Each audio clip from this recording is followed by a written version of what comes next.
Hello friends, तो आज की इस वीडियो में हम लोग क्लास 9th विषय गणित का एक मॉडल सेट लेके आए हैं जो 29 जनवरी 2025 में 9th की एग्ज़ाम होने वाली है उसके लिए बहुत ही ज़्यादा महत्वपूर्ण है, क्योंकि हम लोग का फाइनल एग्जाम में भी 40 क्वेश्चन रहेगी, 40 नंबर का, और समय रहेगा 1.5 घंटा। और मॉडल सेट में भी देखिए 40 क्वेश्चन दिया 1.5 घंटा के लिए।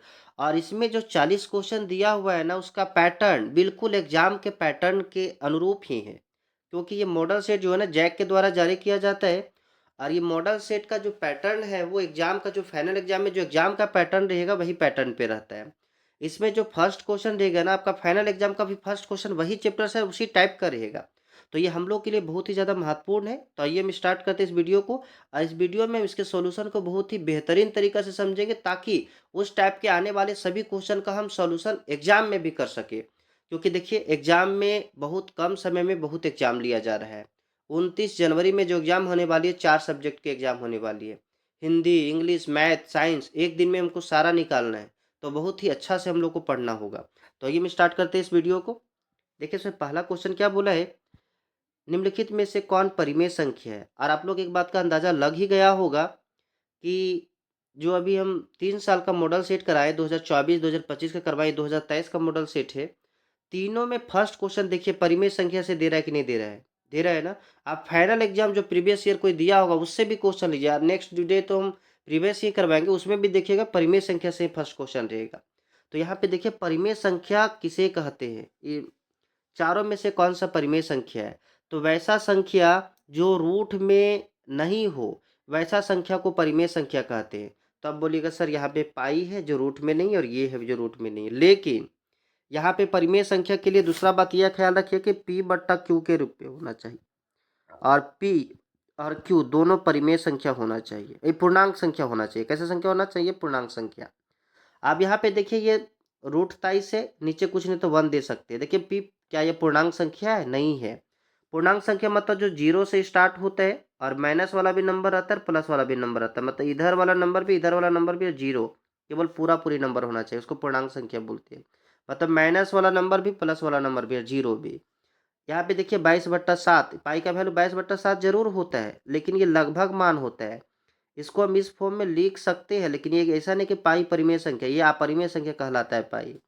यहाँ पे देखिए ये जो है ना रिपीटिंग है, बट यहाँ पे double zero, triple zero, zero जो है ना एक जैसा नहीं बढ़ रहा है, इसीलिए अपरिमेय संख्या होगा। लेकिन 225 को हम बाहर निकालेंगे तो क्या हो जाएगा, 15 हो जाएगा, क्योंकि 15 गुने 15 225 होता है। और कुछ नहीं नीचे बचा तो 1। और ये पी भी परिमेय संख्या हो गया, और क्यू भी परिमेय संख्या हो गया। तो पी बट्टा क्यू के रूप में जिसे हम लिख सकते हैं उसको परिमेय संख्या बोलते हैं। तो कौन सा आंसर हो जाएगा, आंसर ये हो जाएगा। अगला क्वेश्चन हम लोग देखते हैं। सेकेंड नंबर, 3 और 4 के बीच स्थित है। हम लोग को बताया गया है कि 3 और 4 के बीच स्थित है ना, तो दो तरीका है इसका बनाने का।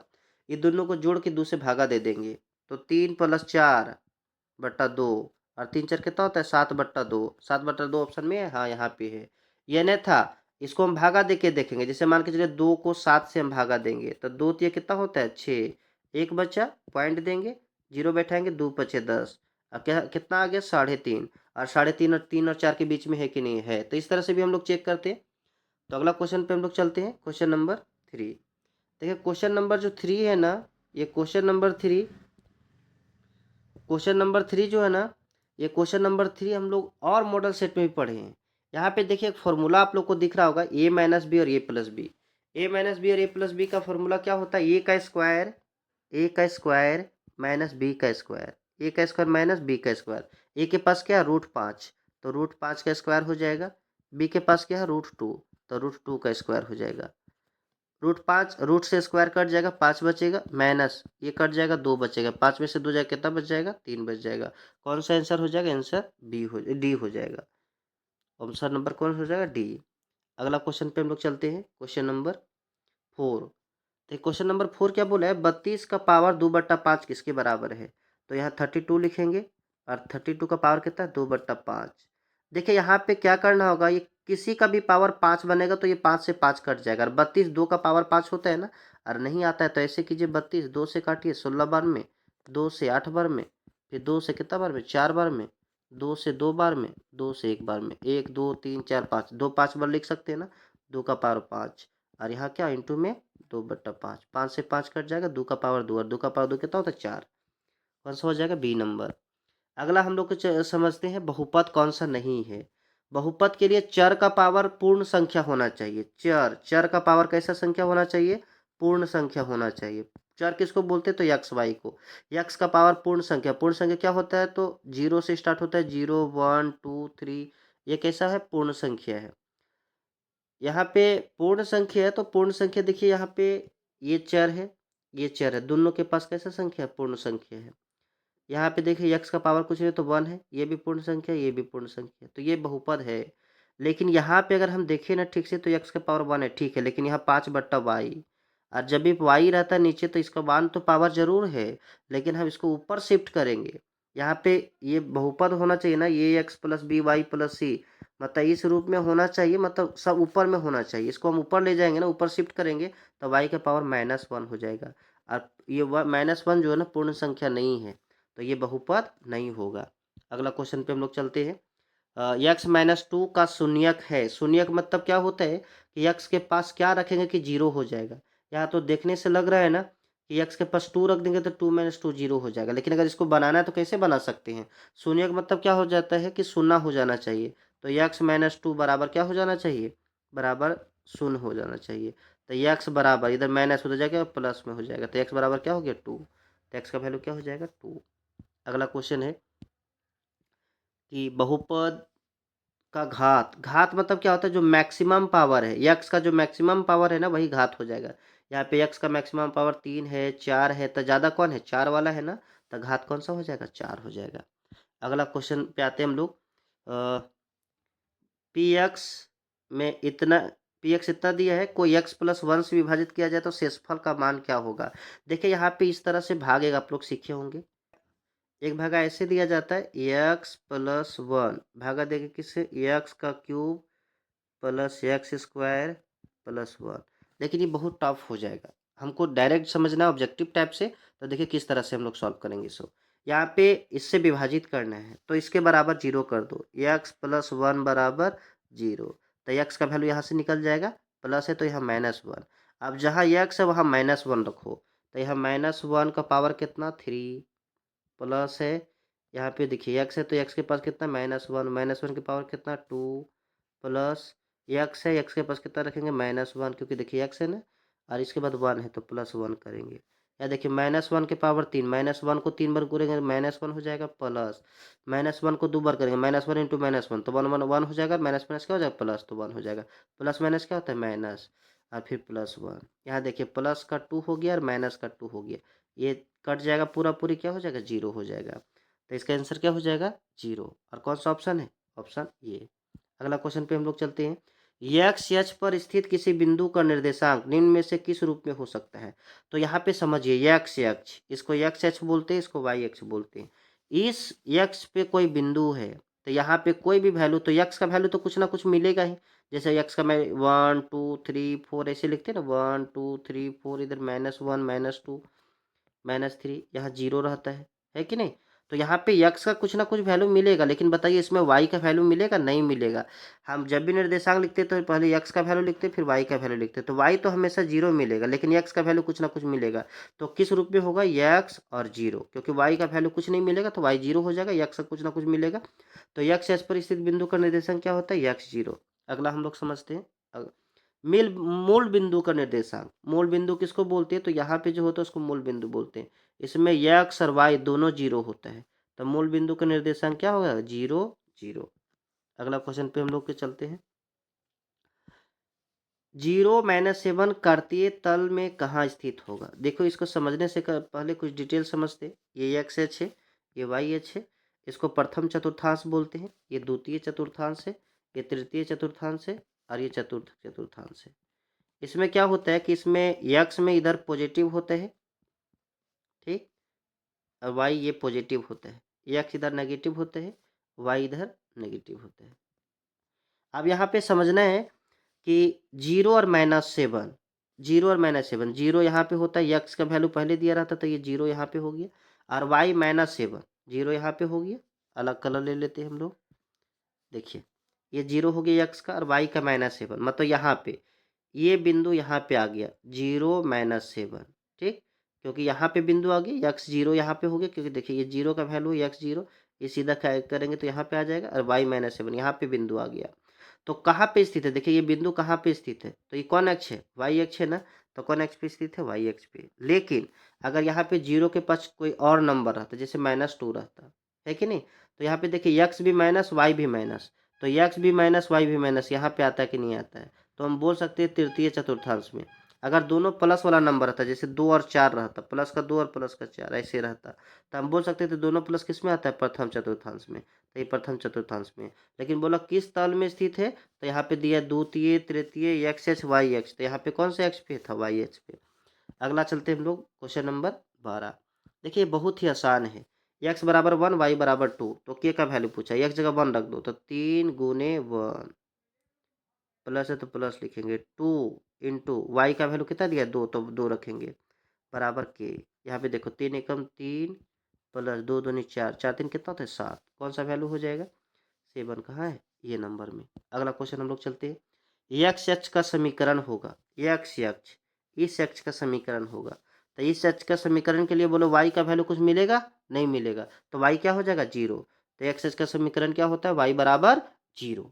अगला हम लोग को चलते हैं क्वेश्चन नंबर 14, रैखिक समीकरण का हल होगा। देखिए इसका जो हल होगा ना, ये चारों में से कोई एक होगा, है कि नहीं, तो हम क्या करते हैं, इसको सॉल्व भी कर सकते हैं, ये नहीं था, इसको जो है ना हम पुट करेंगे वैल्यू, और पुट करने के बाद जो संतुलित हो जाएगा वही मेरा आंसर। जैसे एक्स का वैल्यू 2 रखेंगे, ठीक, तो यहाँ एक्स का वैल्यू 2 रख दिए, तो यहाँ 2 दूना कितना हो गया 4, और यहाँ वाई का वैल्यू 2 दिया है, वाई का वैल्यू कितना दिया 2, तो यहाँ 2 रखेंगे, 4 2 6, ये हो जाएगा, नहीं होगा, क्योंकि 5 लाना है। अगला क्या है, एक्स जगह 1, यहाँ पे 1 रखेंगे तो 2 एकम 2 हो गया, और वाई जगह 2, यहाँ 2 रखेंगे, 2 + 2 4, यहाँ 5 लाना, ये भी होगा, नहीं होगा। अगला क्वेश्चन हम लोग देखते हैं, अगला ऑप्शन क्या है, एक्स बराबर 2, तो एक्स जगह 2 रखेंगे, 2 दूना कितना हो गया 4, और वाई जगह कितना है, वाई 1 है, वाई जगह 1 रखेंगे, तो 4 अधिक कितना था 5, मतलब ये सही है। अगला क्वेश्चन हम लोग चलते हैं, यूक्लिड का कथन है कि सभी समकोण एक दूसरे के बराबर होते हैं, यह किस रूप में जो है ना दिया गया है, तो यह जो है ना एक तरह से अभिधारणा है, क्या है, अभिधारणा है।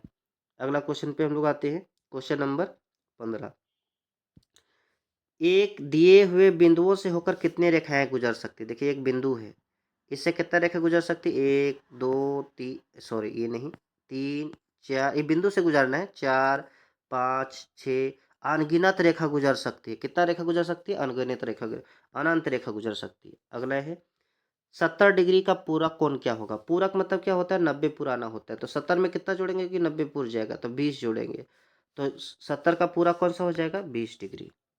अगला है, यदि एक त्रिभुज का एक कोण शेष दो कोणों के योग के बराबर है, एक कोण जो है ना, एक कोण मान के चलो दो कोणों के योग के बराबर है, तो जानते हैं कि त्रिभुज के तीनों कोण का योग 180 होता है, अगर एक 90 है और ये दोनों मिलकर 90 हो जाएगा, ठीक। तो पूछा गया है ना कि शेष दो कोणों के योग के बराबर है, तो त्रिभुज कौन सा है, तो त्रिभुज होगा समकोण त्रिभुज, क्योंकि मान के चलिए ये 90 है, और तब टोटल कितना होता है 180, तो ये दोनों मिलकर कितना होना चाहिए 90, तो ऐसा त्रिभुज को क्या बोला जाता है, समकोण त्रिभुज। अगला है 19 नंबर क्वेश्चन, आकृति में यक्स का मान पूछा है। देखिए यहाँ यक्स का मान जो होगा ना, यहाँ पे जब भी ऐसा त्रिभुज देगा, और ख्याल रखिएगा एक बाह्य कोण रहेगा, वो बाह्य कोण जो है ना अंदर के दोनों अंतः कोणों के योग के बराबर होते हैं, मतलब ये दोनों के जितना होगा ना उतना योग के बराबर ये के लिए होगा। जैसे ये 40 और 50 कितना हो जाएगा 90, तो ये टोटल कितना होगा 90। अगर इसको हम दूसरा तरह से समझते हैं तो कैसे हो जाएगा, देखिए यहाँ पे ये 50 है, ये 40 है, तो हम लोग जानते हैं त्रिभुज के तीनों कोणों का योग कितना होता है 180 होता है, तो बोले ये कितना हो जाएगा 90 हो जाएगा ना, क्योंकि वो 90 हो गया, तो त्रिभुज के तीनों कोणों का योग 180 होता है, तो ये बचा 190। हम लोग जानते हैं एक सीधा रेखा पे 180 का कोण बनता है, और इधर वाला 90 है, तो इधर कितना हो जाएगा 90 होगा कि नहीं होगा, तो इस तरह से भी 90 आ जाएगा, किसी भी तरह से हम लोग बना सकते हैं, तो कौन सा हो जाएगा, ऑप्शन नंबर बी। अगला क्वेश्चन पे हम लोग चलते हैं, निम्नलिखित में से कौन सा सर्वक्षमता की कसौटी नहीं है। देखिए ये ट्रिपल ये जो है ना, ये सर्वक्षमता की कसौटी नहीं, ये समरूपता की कसौटी है। बाकी बात ये यस ये यस यस ये यस ये सर्वक्षमता की कसौटी है। अगला क्वेश्चन हम लोग देखते हैं, क्वेश्चन नंबर 21। 21 क्या बोला है, ए बी सी में यदि A B, A B C में यदि ए बी बराबर ए सी है, एक त्रिभुज बनाते हैं जिसका नाम क्या है A B C. A B बराबर क्या है ए सी है, ये दोनों क्या है बराबर है। और सी जो दिया है ना 70 डिग्री दिया है, ये सी कितना दिया है 70 डिग्री दिया है।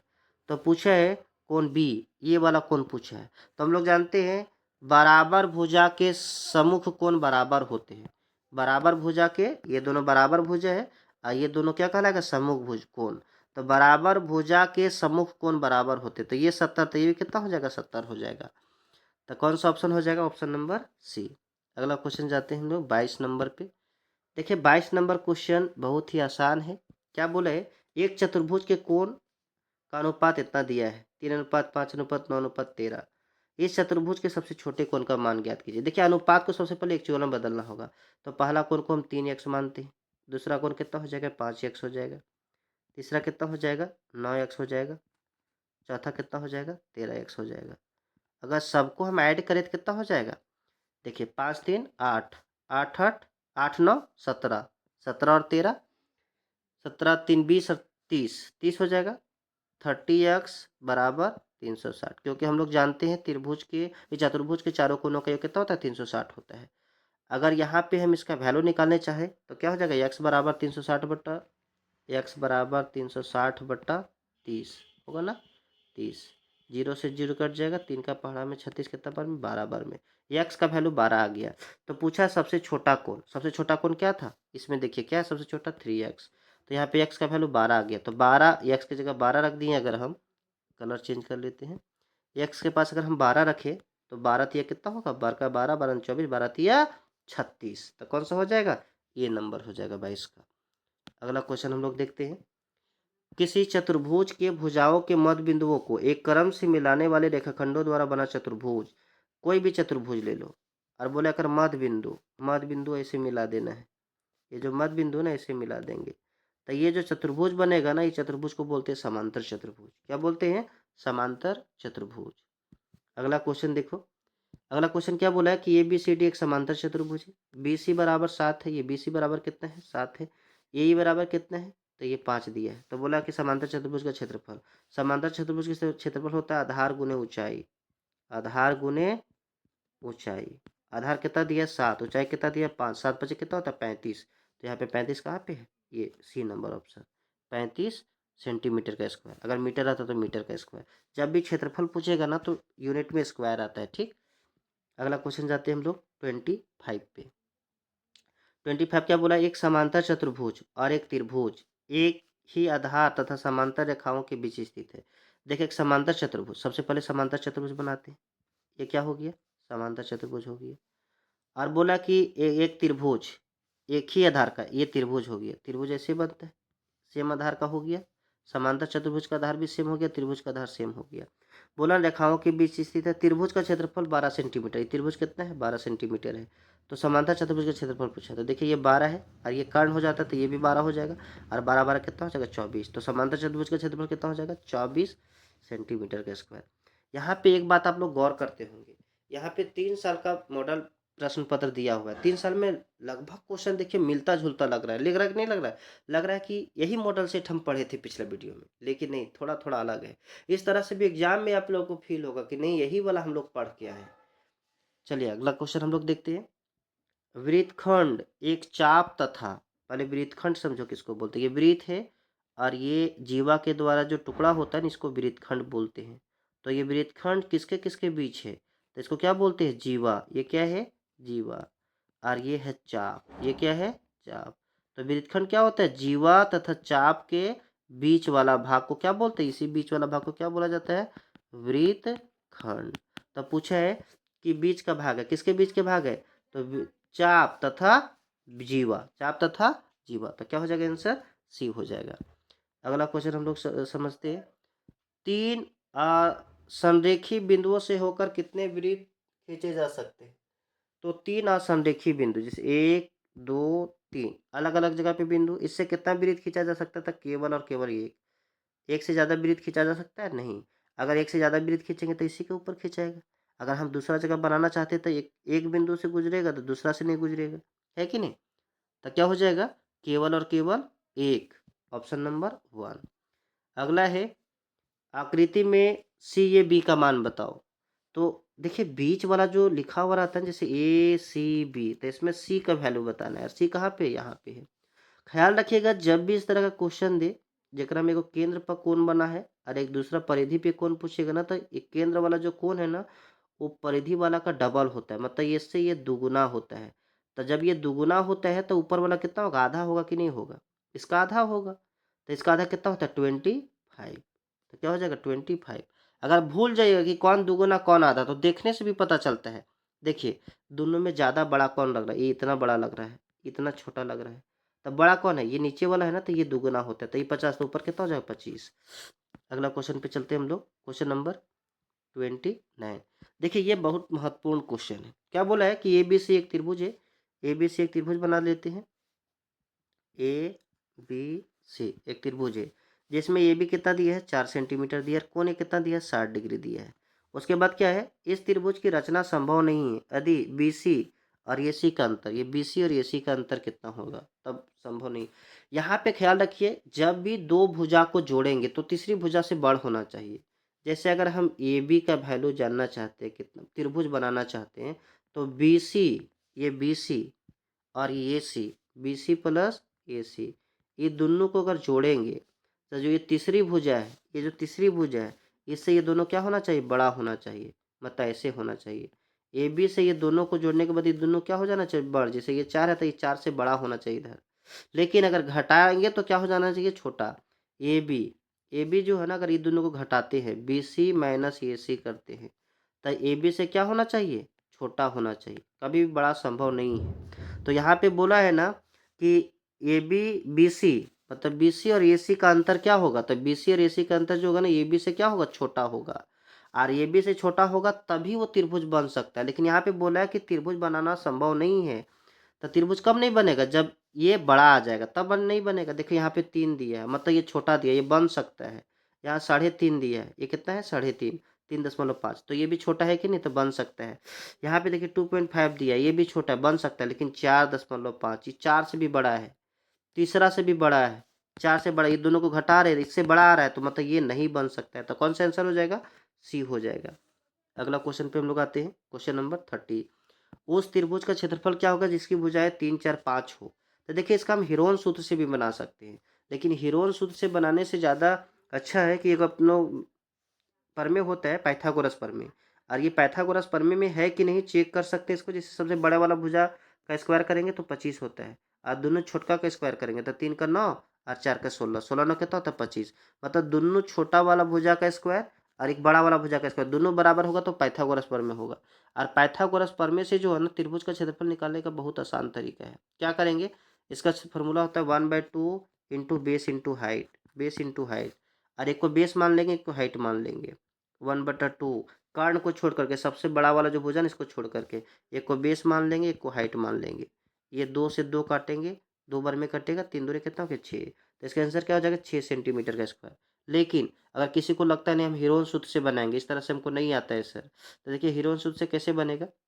हीरोन सूत्र क्या होता है, A plus B plus C by two, पहले यस निकालेंगे, यस बराबर A plus B plus C by two, A plus B plus C by two, सबको जोड़े कितना हो जाएगा 4 3 7 और 5 12, 12 को 2 से भगा देंगे तो 6, यस कितना आ गया 6। तो क्या होता है फॉर्मूला, यस, फिर यस माइनस ये कितना है तो 3, यस माइनस बी, बी कितना है 4, यस माइनस सी, सी कितना है 5। देखिए यहाँ 6 हो जाएगा, है कि नहीं, 6 में से 3 जाएगा 3, 6 में से 4 जाएगा 2, और 6 में से 5 जाएगा तो 1।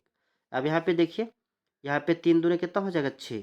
अब यहाँ पे 6 है इंटू 6 है, और 2 रूट में रहता तो ये को बाहर निकलता है 6 सेंटीमीटर के स्क्वायर। वही बना कि नहीं बना, तो किसी भी तरह से बना आंसर वही आने वाला है। नेक्स्ट क्वेश्चन पे हम लोग चलते हैं। क्वेश्चन नंबर क्या बोला है 31 तो हो गया ना, नहीं 31 नहीं, ये 30 हुआ। 31 क्या बोला है कि उस समबाहु त्रिभुज का क्षेत्रफल क्या होगा जिसकी प्रत्येक भुजा 6 सेंटीमीटर है। समबाहु त्रिभुज का क्षेत्रफल होता है √3/4 इंटू भुजा स्क्वायर, और भुजा के पास क्या है 6 है, तो 6 का स्क्वायर हो जाएगा, 6 का स्क्वायर मतलब 6 इंटू 6, काटेंगे 2 का टेबल से 2 दूनी 4, 2 तिया 6, फिर 2 का टेबल से 3 बार में, 3 तिया 9, और एक रूट है तो 9√3 हो जाएगा। कौन सा ऑप्शन है 9√3, ऑप्शन नंबर ए। अगला क्वेश्चन चलते हैं, आर त्रिज्या वाले गोले का आयतन।